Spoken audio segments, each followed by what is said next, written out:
эрүүл мэндийн багш гэж яг хэнийг хэлдэг юм те? Биологийн багш гэж яг хэнийг хэлдэг юм бэ? Тэгээд үндсэн яг энэ эрүүл мэндийн хичээл одоо үндсэн хэрэгцээ нь яг юу байдгийг хаана байдгийг энэ талаараа хэлье. За ер нь бол багш сурагч гэдэг одоо хуучин ойлголтууд ер нь бол халагдсан гэж хэлмээр байгаа. Юу гэж хэлж байгаа шинэ үеийн багш нар гэж ярьдаг хүмүүс бол сүүлийн үед тэгж ярьдаг болчиход шүү дээ. Тэр нь юу гэж хэлэхээр биологийн багш, эрүүл мэндийн багш бол ялангуяа сурагчийн найз нь байх хэрэгтэй гэж юу нь бол хэлмээр байгаа. Юу гэж хэлж байгаа юм гэхээр яг одоо юу гэдэг номон дээр юм байна, онлон юм байна гэдэг ингээ яг таг бүр ингээл те амьдралаас жоохон салгаад ингэж хүндий ярихаасаа илүү амьдрал дээр ингэж байгаа учраас ингүүл зүгээр байна гэдэг одоо те найзын хувьас ингээ зөвлөдөг ийм зүйлс болдог учраас чи энэ эрсдлүүдээс өөрийгөө хамгаалаач гэдэг байдлаар ингэж хандаж хичээл орох нь ер нь бол сурагчдад илүү үр дүнтэй байна гэж би бол хараад байгаа байхгүй юу. Тэгэхээр эрүүл мэндийн багш, биологийн багш гэл ингээд бүр ингээд тусад нь амар статус үсгээл те ингээл айгүй хүн цэдвэр ярьдаг те бэлгийн боловсролын талаар ярьдаг ингээд айгүй хэцүү ер нь багш нартаасаа ингээд зай авах гэдэг байхгүй юу хүүхдүүд. Яг тий эрүүл мэндийн багш, биологийн багш гэл тэнгүүд яана багш амар юм ярьдаг та гэл зарим бүр ингээд ичгээрээ хүүхдүүд ингээд зарим нь ингээд инээн заяо, зарим нь дууга хураачин янз бүрийн ингээд реакшн үзүүлдэг байхгүй. Тэгээд тэр одоо өөрийгөө одоо ичээд өөрийгөө ингээд хааж байгаа үзэгдлийг болиулахын тулд багш нар бид нар юу хийх ёстой вэ гэхээр ер нь бол найз шиг нь хандаж ингээд мэдж байгаа зүйлсээ найз шиг нь зөвлөж хичээл орох нь зөв үл гэж боддог байхгүй. Яг тийм те эрүүл мэндийн багш, биологийн багш, нийгмийн ажилтан гурав яг багш биш гэсэн нэг юм найз гэдэг л үнцэг үүсчүүл та ялангуяа одоо сүүлийн үед чинь нөгөө залуу багш нар бас одоо илбэг болж шít. Ер нь бол энэ чинь цаг хугацааны эрхэнд угаасаа. Тэгэхээр бас хүүхдүүдтэйгээ илүү найзан дундаа байж ич хүүхэд нөгөө айхгүй гоё нээлттэй найзрахаг нууцаа ярих. Одоо нааз хаан гэртээ ээж автгаа ярьж чадахгүй байгаа тэр асуудлыг шууд автоматар ингээл таныг нүдэндээ хараад тэ ирээл ингээл зөвлөөл авахчууд хамгийн чухал үстэй. Бас нийгмийн ажилтнтайгаа. Маш чухал ахгүй.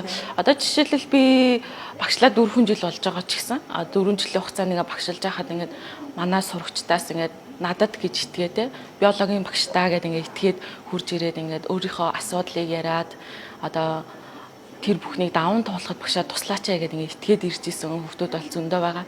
Тэгээд тэр хүүхд бүртээ ингээд тулаад ажиллахад те сэтгэл зүйн талаас нь ч тэр бие махбодын талаас нь ч тэр ингээд дэмжиж яг одоо найз шиг нь ээж шиг нь хандаад ингээд туслаад дэмжиж ажиллахад бол ингээд одоо хөнгөн хэлбэрийн, хүнд хэлбэрийн хүчир хилэл эсвэл одоо сэтгэл зүйд нь гарч байгаа энэ өөрчлөлтийг хүртэл ингээд цаашаа ингээд гоё зөвөөр залж чиглүүлж ингээд засах боломж нь байд юм байна гэдгийг юу нь л мэдэрсэн. Тэгээд юу нь л ажиллаад үзсэн хэд хэдэн кейс дээр ажиллаж үзсэн байгаа. Одоо ингээд бэлгийн боловсрол шилжилтийн нас те эцэг эхчүүд би ингээд судалгаа авдаг байхгүй юу? Үеийнхнаасаа надаас дээшээ доошоо ингээд бүгдээрээ ингээд хүүхдүүдтэй хүмүүсээс насны одоо яг шилжилтийн нас нь эхлээд энэ гээл яриа л байна. Тэгсэн ирнэ нөгөө хүүхдтэйгээ яг харилцаж чаддгүй. Нөгөө бэлгийн боловсролын тухай нээлттэй ярьж чадахгүй. Тэг хизээ ярихаа мэдгүй, хідэн наснаас явагдаад байгаагаа мэдгүй. Бид нар чинь өөрсдөө болохоор нөгөө одоо өмнөх үеийн ч юм уу гэмдэ бидний үеийн насны онцлог одоо шилжилтийн насны 14, 5, 6 ч юм уу тэ хавцаа байсан бол одоо хідэн нас болчиход байгаа. Тэ яг энэ насны онцлог, хүүсийн онцлог хоёрын талаар та ер нь бол цаг хугацааны ирэхээр хувьсан өөрчлөгдөж байгаа энэ ойлголтууд. Юу гэж хэлж юм гэхээр бидний яг одоо хичээл зааж байгаа сурагч гэдэг болохоор өсвөр насыг 11 нас, 13 нас гэдэг ийм тоонуудыг бичээтэй байгаа байхгүй юу. Гэтэл сүүлийн үеийн судалгаагаар одоо дэлхийн эрүүл мэндийн байгууллагаас бол бүр 10 наснаас эхэлж байна гэж үзэж байгаа. 10-аас 19 насыг ерөөхдөө өсвөр нас гэж хэлнэ гэсэн бүр ингээд тодорхойлт гарсан байгаа байхгүй юу. Тэгэхээр энэ юу гэж юм гэхээр 10 нас гэд бодоод үзэхээр ер нь бол 6 татаа 1-р ангид орлоо гэхэд чинь бараг 4, 5 дугаар ангиас эхэлж байгаа байхгүй тий.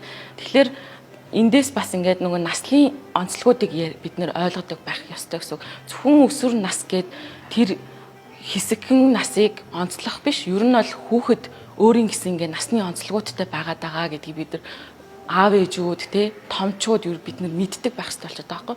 Одоо жишээлбэл ингээд хүүхэд нэраа байх үедээ ингээд яг ээжийнхээ ингээд аав ээжийнхээ хяналтантай ингээд тэрүүлээд ингээд өсөөд 2 нас хүрээд нөгөө 2 насны синдром гэж хэлдэг те. 2 нас гэдэг чинь яаж юм гэхлээр тухайн хүүхэд ингээ өөрөө хилдэг болж өөрийгөө ингээ илэрхийлдэг ярих чадвартай хилд орж байгаа юм тийм үү. Дээр нэмээд хөдөлгөөн хийгээд өөрийгөө илэрхийлэх бие махбодын хөдөлгөөн хийж байна. Тэгэхээр хилд ороод хөлд ороод ингээ өөрийгөө илэрхийлэх чадвартай би өөр нь хувь хүн юм байж тээ гэдгийг мэдэрч эхэлж байгаа нас нь 2 нас болж байгаа байхгүй юу. Тэгэнгүүт 2 насны синдром гэж хүмүүс айгүйх ингээл ярьж байгаа шүү дээ ээжүүд ялангуяа тийм үү. Тэр хүүхэд өөрийгөө хувь хүн гэдгийг мэдэрч байгаа учраас ингээд 2 нас дээр бас нэг юм шилжилт харагдаж байгаа байхгүй юу. Тэрэн дээр ингээд өөрчлөлтийг ээжүүд аавууд ингээд мэдэрч эхэлж байгаа учраас 2 насны синдром гэж бүр ингэж ярьж ийн гэсэн үг.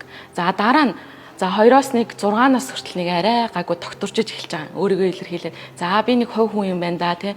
Ингээд цэцэрлэгт явуулаад эхлүүл бүр ялангуяа тий. Нийгмийн ингээ харилцаанд ороод эхлээд би чинь нэг ингээд бие махбод юм байна, хүн юм байна тий. Надаа нэг найз ах хэрэгтэй. Энийг багш гэдэг юм байна тий. Энийг манай найз гэх юм байна. Энэ хүүхдтэй би найзлахгүй байна гэх мэт ингээл нийгмийн ингээд хүрээлэлд орж эхлэхээр хүүхд ингээд өөрөө ингээд маш хурдан хувьсаж ингээд харилцах чадвар суралцж байгаа байхгүй юу. Тэгээд ингээд цэцэрлэгтээ ингээд гайгүй тасаа байж итэл 6 наснаас яаж байгаа сургуульд орно ингээд нэгдүгээр ингээд сургуульд орж эхэлж байгаа. Тэнгүүд 6 насн дээр бас одоо хүмүүс ярихгүй байгаа ч гэсэн ер нь сурагчийн синдром гэж бас юм байгаад байгаа байхгүй юу.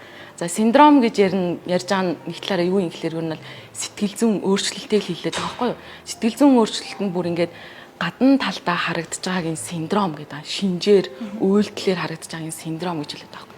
Тэгэхээр зөвхөн өсвөр нас гэхгүй яах гэдэг юм гэхээр 2 насн дээр өөрчлөлт байна, 6 насн дээр өөрчлөлт байна. Тэгээд нэгдүгээр ангид ороод яг ингээд сургуультай бас тасж байгаа юм тийм үү? Сурах за би юу нэгээд сурахч болж байгаа юм байна. Сурахч юу нэгэх хэрэгтэй юм байна тий. Багш хичээл зааж хат би яах хэрэгтэй вэ тий. Хичээлээ их хэрэгтэй байна, даалгавраа их хэрэгтэй байна. Ингэж ч том болж байгаа юм байна гэдгийг ингээд мэдэрч эхэлж гэсэн үг нэгдүгээр ангид. Тэгэхээр ингээд аав ээж нар чи заавал үсгээ үзэх гээл тий.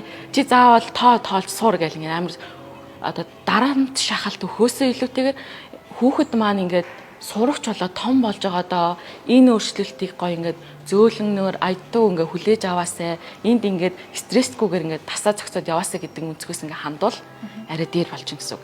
За тэгээд нэгдүгээр ингээс 5 дугаар анги хүртэл бол яг ганцхан ангийн багш буюу нэгэн багшийн ингээд удирдлаганд ор нэгэн том хүний нөлөөлөлд ор гэсэн үг тийм сургуулийн орчинд тийм бага анги ингээд дуусгач чам. Тэгэнгүүт 5 дугаар ангиас дээшээ болоод ирэхээр яаж юм хлээ. Одоо манай сургуулийн хувьд болохоор шууд ингээд 5-аасаа ингээд дунд анги руу ингэж орж байгаа байхгүй тий. 6 дугаар ангид ороод эхлэнгүүт яаж юм хлээр олон хичээл орж эхэлнэ. Нөгөө ганцхан багш байсан чи олон багш орж эхэлнэ. Одоо тэгэл одоо ангийн багшаас гадна биологийн багш, математикийн багш, физикийн багш, химийн багш гэх айгүй олон төрлийн том хүмүүс ороод ирнэ. Тэгэнгүүт нөгөө хүүхд чинь энэ олон том хүмүүстэй яаж харьцах вүлээ гэдэг ингэ бодож эхэлнэ гэсэн. Тэгэнгүүт бас бага ангиас дунд анги руу шилжиж хахад бас ингээд том шилжилтийн үе байгаа даа. Энэ үед бас хүүхдүүд айгүйх цохилтонд ордог гэсэн. Тэгээ та сайн анзаарч исэн бол 5 дугаар ангийн хүүхдүүд ер нь бол ингээд айгүй тотгошоогоо болж эхэлдэг. Өөрөө өөртөө ярьж эхэлж байгаа үе нэг хэсэг байхгүй юу. Тэгэхээр нөгөө эрүүл мэндийн дэлхийн эрүүл мэндийн байгууллагаас 10 нас гэдэг чинь яг 5 дугаар анги болж тарж байгаа гэсэн үг. Тэгэхээр 5 дугаар ангиас эхлээд хүүхэд яаж юм гэхээр за би ер нь ингээд том хүрээлэлд орж байгаа юм байна. Тэ эмхтэй юм байна, эрэгтэй юм байна гэх хүүсийн ялгаануудыг хүртэл ингээл мэдэж эхэлж байгаа гэсэн үг. Тийм. За 6 дугаар анги гэдэг чинь 11 гэлчихэж байгаа тийм. 11 наснаас эхлээд 8 дугаар анги хүртэл хэлэрч юу нь бол 3 жил гэхээр 13, 14 хүртлээ хүүхдүүд яах учраа олохгүй айгу тийм докторгүй болж эхэлдэг. Тэгээд энийг яаж илэрдэг вэ гэхэл сургууль дээр ингээ хичээл заахад хүртэл мэдэгддэг байхгүй. Дунд ангийнх ингээл 6-аас 8 дугаар ангийнханд хичээл оронгууд бүгд ингээд ширээн дээр хүртэл ингээ доктортой сууж чадахгүй, анхаарал нь хүртэл ингээ доктортой байдаггүй, шал өөр юм асуух ч юм уу. Одоо жишээлбэл ингээл над дээр ингээл хичээл, биологийн хичээл зааж ах, сайенсийн хичээл те, Кембрижийн сайенсийн хичээлээ зааж ахад дундуур нь ингээл гараа өргөд би бол ингээ чөлөөтэй явдаг байхгүй. За асуумаар юм байвал багшаасаа гараа өргөө асууж агаарэ те, багш нь чадхаараа хариулж өгнө гэж ингээд хичээл явуулдаг байхгүй. Тэнгүүд ингээл хичээл орж явах хэвчээ бүр Кембрижийн сайенсийн ингээ хичээл явж байгаа хэвчээ хүүхдүүд бүр шал өөрөн бодож сууж байгаа мэддэгдэг заяа. Ингээл гараа өргөж багшаа гэл юм асууж болох багшаа гэл тэгэл асуугаад багшаа ер нь яагаад ингээд эрэгтэй хүмүүс ингээд юу яагаад гэдгийг хөдөлгөөн ихтэй байгаад идэм багшаа бид нарт амар хэцүү байл гэл ингээд охтууд нь ингээд өөрсдөө илэрхийлж эхэлж байгаа байхгүй. Тэгэл эсэргээрээ бас ингээд анги дотроос асуухасаа ичдэг юмудаа ингээд завсарсны дараа асуудаг байхгүй. Одоо жишээлбэл нэг одоо кейс дурдвал багшаа ингээ бэлгийн чих хандлагын талаар та багшаа нэг жоохон мэдээлэл өгөөч гэж бүр ингээ 6 дугаар ингээ өгчтэй. Яг хичээл завсарсны дараа наад дээр бүр ингээ хурж ирж асуужсан байхгүй. Тэгэхээр би ингээд ерөнхийдөө ийм чих хандлагууд байдгаа. Тэгэхээр чи одоохондоо чиний чих хандлага суугаагүй учраас чи бүгдийг ингээ мэдээллийг цуглуулад явчих хэрэгтэй гэдэг байдлаас нь би зүгсэн байхгүй. Одоо жишээлбэл тэр хүүхд бүр ингээ надаас бүр байсексуал те эсрэг хүүс эмэгтэй хүүс, ижил хүүсний хоёулангийн сонирхдаг юм сонирхлын талаар шууд асууж байгаа байхгүй. Тийм 6 дугаар ингээ 11 настай. Тэг жоохон штэ тий. Тэгээ тэгэнгүүт яагаад энэ талаар асууж ин гэхлээр бидний нөгөө сошиал орчноос авч байгаа мэдээлэл, зургатаар гарч байгаа мэдээлэл эднээс ингээ хүүхдүүд ийм ойлголт байд юм байна. Энэ яг юу гэсэн юм бол гэж сонирхлын татцсан ингээ дутуу үлдсэн байгаа даа гэсэн үг. Тэрийг нь хичээл дээр нь ярьж амжихгүй за дээр нь бас ингээ санаа зовоод байгаа учраас завсарсны дараа бүр ингээ тусдаа ярьж асууж байгаа. Тэгээд дараа нь би тэгээ асуув. Чи тэгээд энэ талаараа юу ингээд эцэг ихтэйгээ ярвөө гэд би асуусан байхгүй юу. Тэгсэн чинь би ээжтэйгээ уулна л ярьсан. Гэхдээ манай ээж ууралсан гэж байгаа байхгүй юу. Юу би сексуал юу яриад байгаа чи гэдэг ингээд өөдөөс танаас тийм юм олоод үзчихье. Ийм жоох юм бэ чи одоо юу яриад байгаа юм. Тий, тийг зансан гэж байгаа байхгүй. Тэгээд занаа тахлаар магшаа би ярьж чадаагүй гэд надаа үнэ хэлж байгаа байхгүй юу. Тэгээд тэгэхээр ер нь бол загинсан ч гэсэн тий аав ээжтэйгээ нээлттэй байснараа чи энэ талын мэдлгүүдийг бас мэдэх боломжтой. Дээр нь нэмээ чи багшаасаа ингэж асууж байгаа чинь маш том давуу тал байна. Ер нь бол ингээ өөрийгөө илэрхийлээ нээлттэйгээр асууж байгаа чинь маш том зүйл шүү гэд ер нь л хэлчихсэн байхгүй. Онлайн орчноос илүү хамгийн бодит мэдээллийг бид нар л өгнө штэ. Тэгэхгүй онлайнаас яг ясам дээр томчуулн хүртэл өөрсдөө онлайн сошиалоос мэдээлэл ямар ч цензургүй зүгээр л шууд итгэдэг шүү дээ. Тэгэхээр хүүхдүүд бүр яаж хандж байгаа вэ гэдэг чинь шууд ингээд цав цагаан цаасл гэсэн үг шүү дээ хүүхдүүд чинь. Тэгэл дээр цагаан цаасан дээр юу сэлэгдэж чинь ямар мэдээлэл бичигдэж чинь гэдгээс хүүхдийн шууд ингээд цаашдын хүмүүжил амьдрал ингээд шууд хамраа явж байгаа. Бид нэр өөрсдөө харамсалтай нь утасны хэрэглээг маш их өгж ин л доо. Хяналт байхгүй. Тэгээ зүгээр хажуунаас нь үглэн одоо болно гэдэг. Тэрнээс үүш тэнд яг утсаар юу үзэж байгаа юм. Контентийг ерөөсөө анхаардаггүй тий. Одоо ингээд тэрийг ингээд аав ээж нар өөрсдөө зөвтгöd байгаа байхгүй юу? Бид нар завгүй байгаа учраас тий. Бидний англи хэл сургаж гин гэж өгдөг чинь. Англи хэл сурж байгаа. Тэр нэмээд бид нар ядраад байна.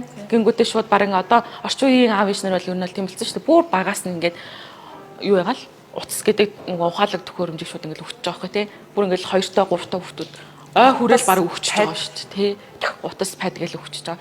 Тэр нь яаж юм гэхээр нэг талаараа яг аав ээж нь ингээд цаг чөлөө өгч байгаа юм л. Гэхдээ нөгөө талаараа тэнд хүүхдийн хүмүүжил ярьж байгаа гэдэг тэр том юм ингээд хайж байгаа байхгүй тий.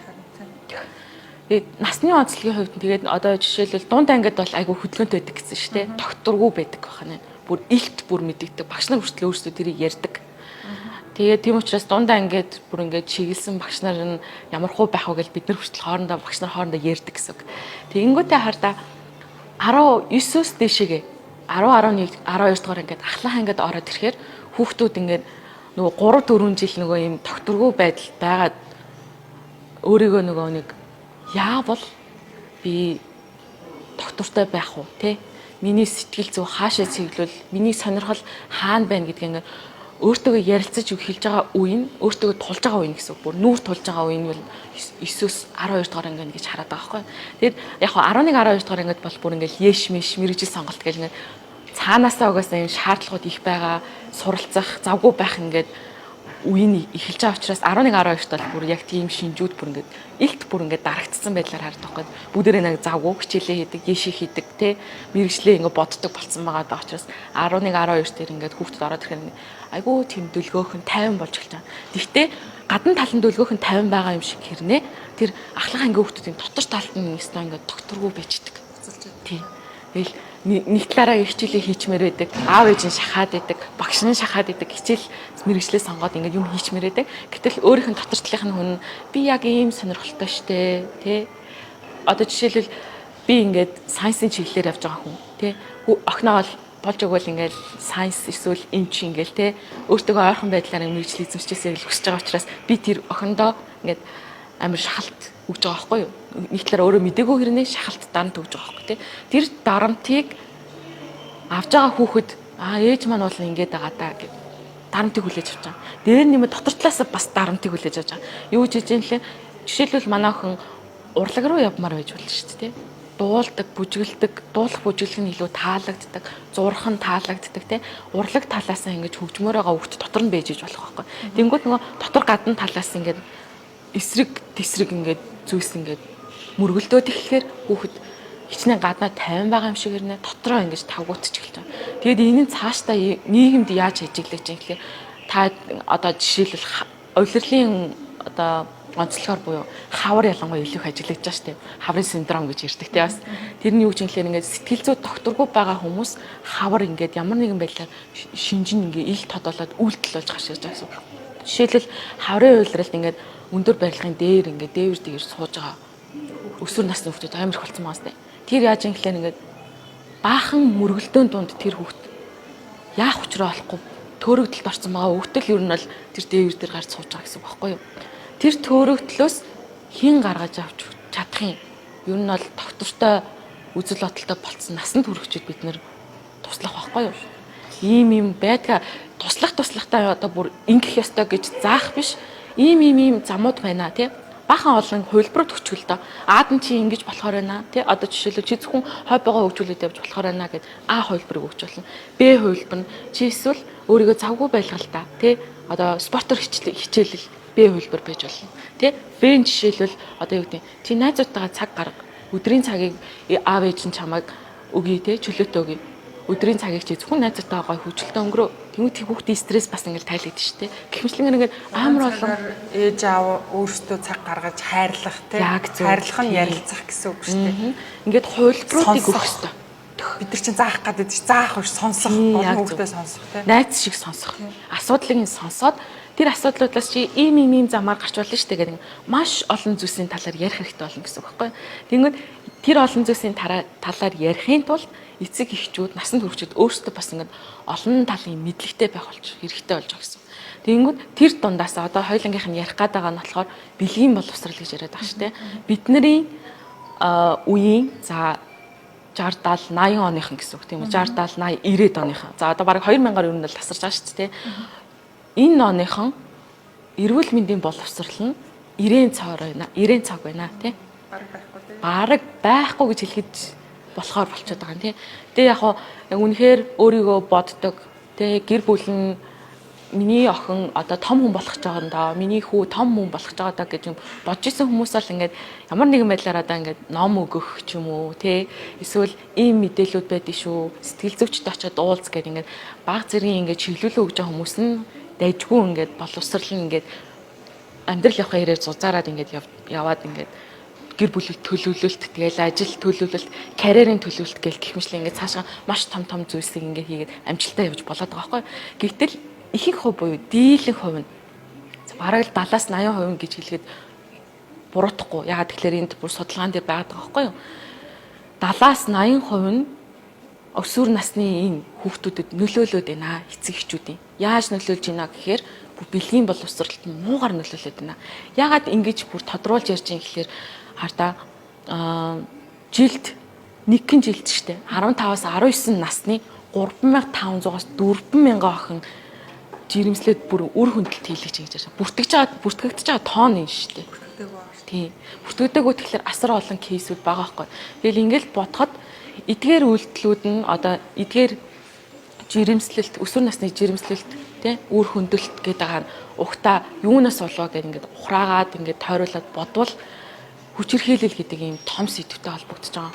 Хүчирхийлэл нь цаашаагаа ингээд юунаас үүссэн ингээд дахиад хөврүүлээд бодохоор нийгмийн ядуурл тий боловсролын ирээн цаг байдлаас үүсэж байгаа гэдэг ингээд цаашаа ингээд энэ бүхэн чинь өөрөөсөндөө энэ үзэгдлүүд бүгдээрээ ингээд уялдаа холбоотой байгаа шүү гэдгийг л бид нар харж чаддаг байх хэрэгтэй болчиход байгаа байхгүй юу. Дээрээс нь нөгөө хүчирхийлэл биш одоо нөгөө өнцг нь болохоор өргөж байгаа найз хүүгүнтэй, найз охинтой тэгээд мэдээлэл байхгүй, бэлгийн боловсрал байхгүй. Тэд нар чинь зүгээр нэг юм тухайн процесстэй сониуч дандаа ч юм ингээл нэг юм болоод байгаа штэ. Тэгэхээр бид нар өөрсдөө л яг энэ дээр амар гоё нээлттэй ярмаар байна л да. Тэгэхээр сая таны ярианаас 10 наснаас нь ахуулаад 5 дугаар ангиас нь гэсэн. Тийм 5 дугаар ангиас нь ахуулаад 5 дугаар ангиас нь ахуулаад нэг 10 төгсөн төгсөл буюу 5хан жил жоохон чанартай гаргаад тийм нөгөө нин нүгүүл ярилцмаар байна л да тий. Одоо сексийн талаар бил ичих шаардлага байхгүй шүү дээ. Тэгтээ тэргүү бүгд л энэ чинь биологийн байгалийн одоо нэг явагдаж байгаа л юмчууд юунаас нь жижиг.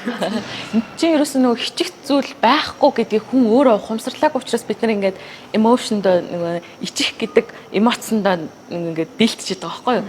Уул нь бол амьд биеийн үндсэн шинж чинь үржих гэж байгаа. Тийм үндсэн шинжийн нэг нь үржих байхгүй юу?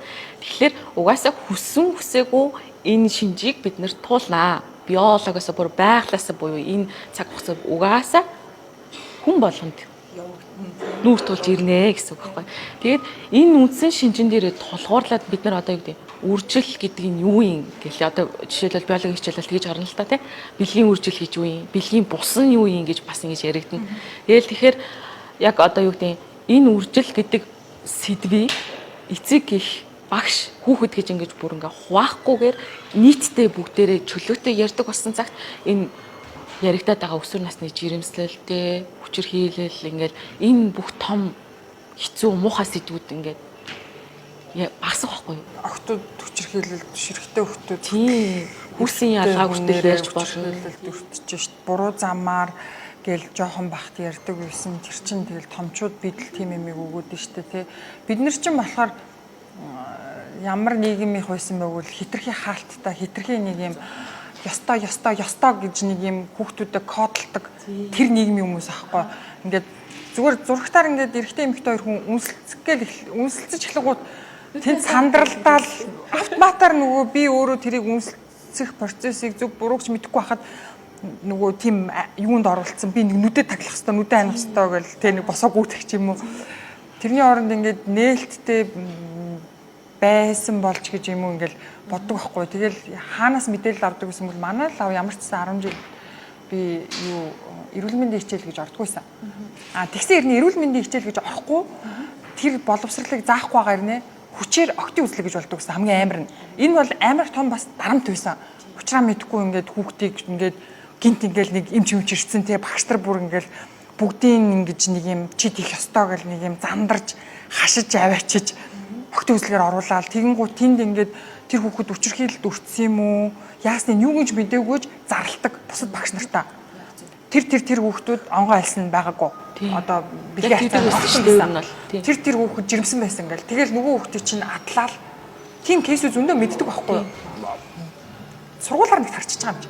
Нөгөө хүүхэд буцаа хичээлд ирэх. Тийш чадваргүй бүр ингээд сэтгэлийн хөдөлгөөлд өртсөн бол яах вэ? Хүчирхийлэлд өртсөн байж болно. Багш тэрийг тэр талаас нь харах хэрэгтэй байхгүй юу? Тэгээд ингээд нийтээр нь зарлчин. Тэгэнгუთ зарлагдсан хүүхдүүд яадаг вэ гэвэл нийтээрээ ингээд үе тэнгийнхандаа явталтаа.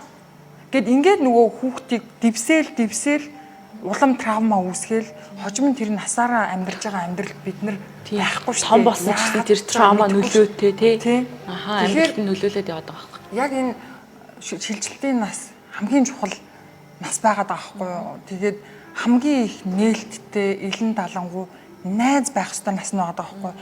Нин нүгүү ярьдаг. Одоо ингээл нэгэн бид нар бол тэр тогооны хүмүүс.